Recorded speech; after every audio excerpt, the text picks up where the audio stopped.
God aften. Det er første dag i det nye år. I det forløbende år har flere danske soldater mistet livet under tjenesten, og andre er blevet såret. Mange spørger, om det kan nytte.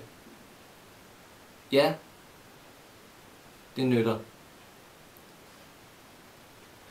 Vi står over for en betydelig udfordring. En international økonomisk krise af et historisk omfang. En krise indeholder både en fare og en mulighed. En fare, hvis et unødigt sortsyn fører til en ond cirkel med yderligere krise, kaos og kuk i kassen. Men en krise giver også mulighed for at tænke nyt, at finde vejen ud af vanskelighederne med nye idéer, nye metoder, nye initiativer, ny vin på nye flasker. Lad os bane en sådan vej. En vej til ny holdbar vækst. Brun vækst. Lad os sætte den vision at skabe en ny brun økonomi.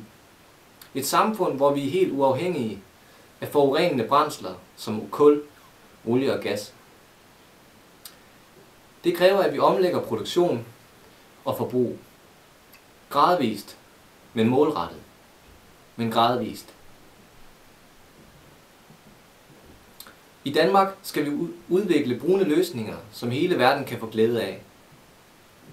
På den måde kan vi sætte gang i økonomien, skabe 10.000 vis af brune jobs og dreje hele samfundet mod en brun, bæredygtig vækst.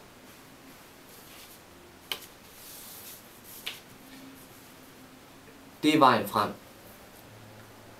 Det brune samfund er ikke et samfund uden vækst.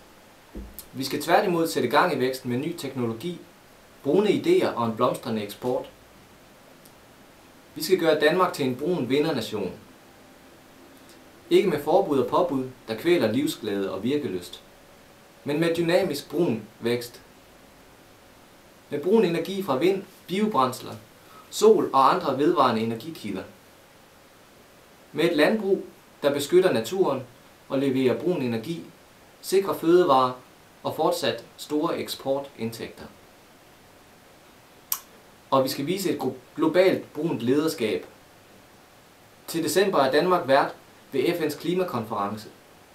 Her er målet at nå en global aftale om at nedbringe udledningen af drivhusgasser af hensyn til klima og miljø.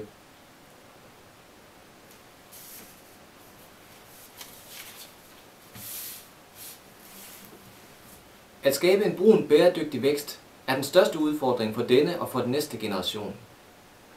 Det bliver en stor opgave. Den vil kræve engagement og tage tid. Alt kan gå i stå. Alting kan gå i 1000 stykker. Hvis ønsket om at forbedre er større end angsten for at handle, eller vice versa. Men alt kan lykkes, hvis viljen til at ville vinde er større end frygten for at fejle forkert. Godt nytår.